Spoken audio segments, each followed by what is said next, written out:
Children as young as 13 years old, not even old enough to get their learner's driver's licence, are planning and negotiating with others online to carry out catastrophic terror attacks. The Internal Security Department found the teen had been self-radicalised by online terrorist propaganda. The true victory is training the youth.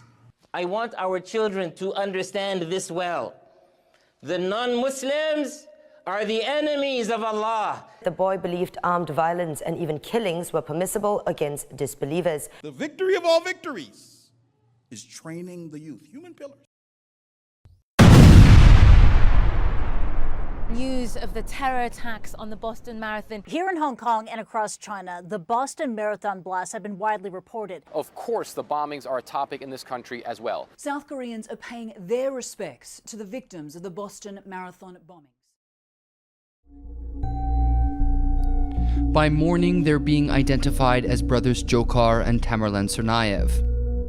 As investigators now search for clues about the radicalization of the brothers, a link on Tamerlan's Facebook page has led them to the controversial Sydney cleric, Sheikh Feiz Muhammed. For those of you who don't know, the man shown in that last clip is Muhammed Feiz, a Sydney-born Dawah preacher who currently lives in Australia.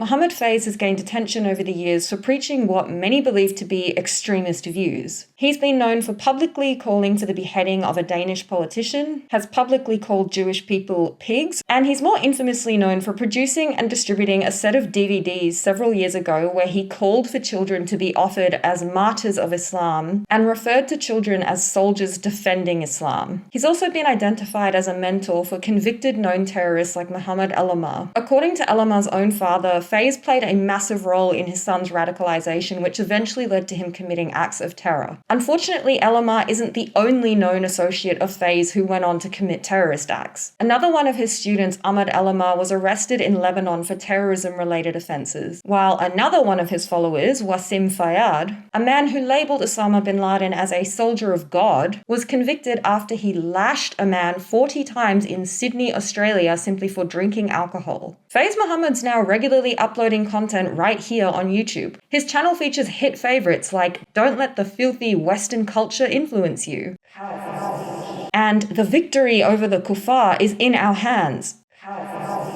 The unfortunate reality is that Muhammed Feiz is one of many examples of well-known Dawah preachers who have been linked to having possibly influenced those who committed acts of terror. Now, I have a hypothesis. I believe that online Dawah is fast becoming a significant gateway to radicalisation, especially among young people. And for some, it's even turning into a stepping stone that leads to violent extremism. And in this video, I want to show you why I think that is the case. For the purpose of this video, I'm going to be using the Australian government's Living Safe Together definition of radicalisation. I will point out that the definition of radicalisation is still very much up in the air. Research around this issue is still quite new and emerging. And it's also important to point out that radicalisation isn't synonymous with violent extremism. A person can be completely radicalised and still not pose any kind of violent threat to society. Violent extremism is basically an extension of radicalisation. So what are the potential links between these online Dawah preachers and the trajectory of radicalisation? As a starting point, there are many Dawah content creators who are promoting and encouraging Islamism. Its followers believe that Islam must be placed at the center of one's identity. The Islamist outlook essentially divides the world into two distinct spheres: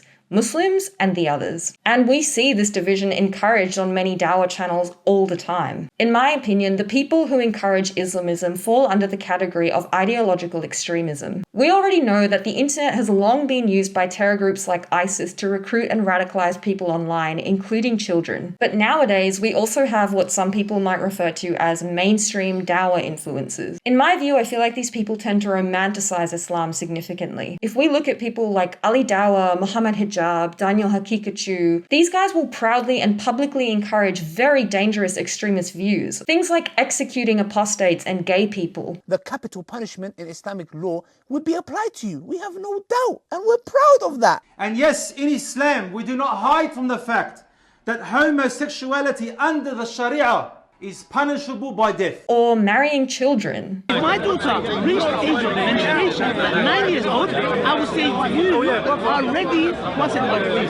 you are ready to get married. Or things like beating your wife. So there really is no difference between Islam on quote-unquote wife beating and human rights. Both Islam and human rights are in 100% agreement that women are accountable if they break the law. And that means Islam and human rights are in 100% agreement that women should be beaten. Typically, these kind of Dawah influencers won't be outwardly calling for acts of violence. Their casual promotion of hateful and harmful views is just enough to toe the line of legality. I do want to point out that not every Dawah creator out there is producing Islamist or extremist content. Engaging in Dawah doesn't automatically equate to being an extremist or even an Islamist. I'm talking about the people who openly condone and justify acts of violence against women. The patriarch has authority to physically discipline members of his family, including his wives, if they violate important norms and values. People who encourage separatism and notions of elitism simply for being Muslim. You think that they are your friends?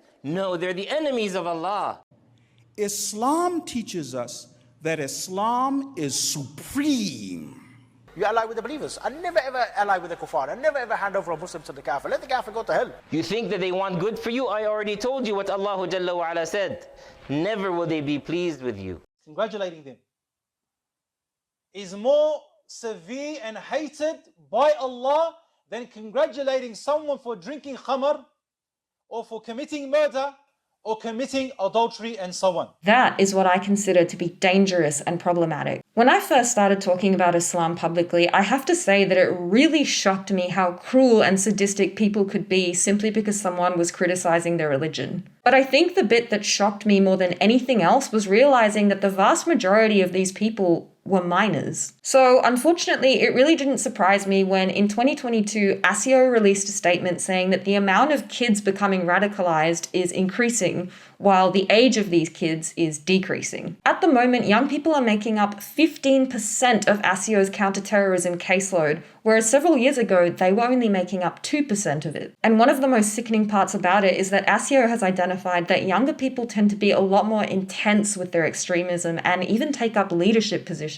On top of kids these days having much greater digital accessibility than former generations, there's the added complication of COVID. Obviously, with all the lockdowns that were going on, kids were spending a lot more time alone and online. I do also want to point out that there was a pretty significant rise in racist and nationalist extremism that happened in 2022, to the point where it actually consumed 50% of ASIO's caseload. I do want to emphasize that that form of extremism does exist and does pose a threat. However, what the numbers are showing us is that by 2023, the key threat has once again become religious extremism. We also have high-profile people like Andrew Tate who are choosing to very publicly embrace Islam. He's now widely admired by many people in the Muslim community, including lots of minors. I think the scariest part of it all is how big these people's platforms actually are. These people can be preaching the most depraved, disturbing things to children and not only be protected but celebrated for it. That means that this type of content is being widely consumed by highly impressionable and for some vulnerable young people all over the world. This is especially dangerous for kids who are struggling to develop their sense of identity. That's going to escalate their risk significantly. Once kids start consuming and engaging in this type of content, the algorithm is only going to show them more and more of it. Essentially, what the algorithms do is they create this virtual echo chamber for these kids. The process of radicalization is extremely complex, but there are some models we can use to help understand and conceptualize this. This includes stuff like the PREVENT pyramid, Sageman's 4-stage process, the staircase to terrorism framework, and then there's Moskalenko and Macaulay's framework too. Basically, all of these frameworks have some variations in the way they identify the radicalization process, but there's two key elements that all the 4 studies agree on. The first is a process of individual change. So for example, a search for identity or a sudden increase in religiosity or perhaps even a recent convert convert to Islam. That process of individual change is then enhanced by the second step, which is external factors. So for example, experiencing personally some form of discrimination, or a perceived attack against Muslims like the wars in Iraq or the wars in Bosnia. The Israel-Palestine conflict is obviously another big one. Now that's not to downplay the severity of such incidents, but rather what I'm trying to do is explain how exposure to that type of material can facilitate this process of becoming radicalized. Now these stages aren't necessarily sequential, they can happen in any order and they might overlap. If we think about the people that are likely to be consuming Dawah content, I think it's very probable that some of them are going through a process of individual change. Like I said, perhaps they're a recent convert, perhaps they're looking to become more religious and build their religious community. And remember, once they start engaging with it, the algorithm is going to play a role in making sure that they see it more and more often. And one could argue that frequent exposure to this type of content for someone who is isolated and at risk is a fast track to becoming radicalized. The external aspects, well, that's kind of easy. The amount of self-victimization that I have seen from the Dawah community is like nothing I've ever seen before. One of the things that I find very frustrating is this victim mentality.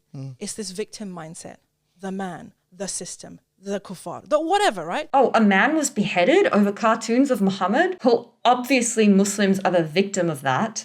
So I woke up to this news today that in honor of the teacher who got stabbed in France, they want to project a Charlie Hebdo, the one that's representing the Prophet, peace be upon him, in museums in France. They say to remember the teacher and to show him honor. Could somebody tell me how are we honoring this man by disrespecting a whole religion, 1.9 billion of us? Wait, teachers are showing these cartoons to people to teach about freedom of speech? That's obviously Islamophobia. Fire any teacher or academic involved. Women are protesting in Iran over compulsory hijab laws that they are killed over? Of Iran, what are you doing? The death of Mahsa was horrific. It was wrong. But what you're doing is worse. And so the list goes on. So in a nutshell, that is why I am convinced that Dawah content has a direct link to radicalization and is particularly influencing our young people. We do have some case studies that can help to start informing our understanding of this issue. So for example, at the end of 2022, an 18-year-old boy was detained in Singapore on terrorism charges. Now this case is interesting because this young man pointed out that Zakir Naik, a very, very well-known Dawah preacher, played a significant role in him becoming radicalized. In the same month, a similar thing happened to a 15-year-old boy. The Singaporean Ministry of Home Affairs released a statement saying that the young boy had become radicalized after engaging with certain content online. He also had plans to attack Singapore and believed very strongly in establishing an Islamic caliphate. He viewed dying as a martyr to be the responsibility of all Muslims. In a separate case, again in Singapore, a 16-year-old boy was also found to have been radicalized after engaging with extremist content online. So yes, these cases can provide some insight and clues into the role that Dawah content is playing in this process, but ultimately we are still lacking a robust body of literature and data around this topic, particularly on the impact this is having on young people. We don't know if they're becoming radicalized simply from watching and engaging in the content. We also don't know specifically what kind of content is driving this change, and that's where research in the future really needs to be focusing on. The emergence of new platforms like TikTok are just further complicating this issue. So it's likely that this is going to remain a grey area for quite some time. Nevertheless, I really hope that this video will play a role in sparking discussions and raising questions about what I think is a very, very serious issue. Because our young people should be learning how to think, not being manipulated and radicalized online by those telling them what to think.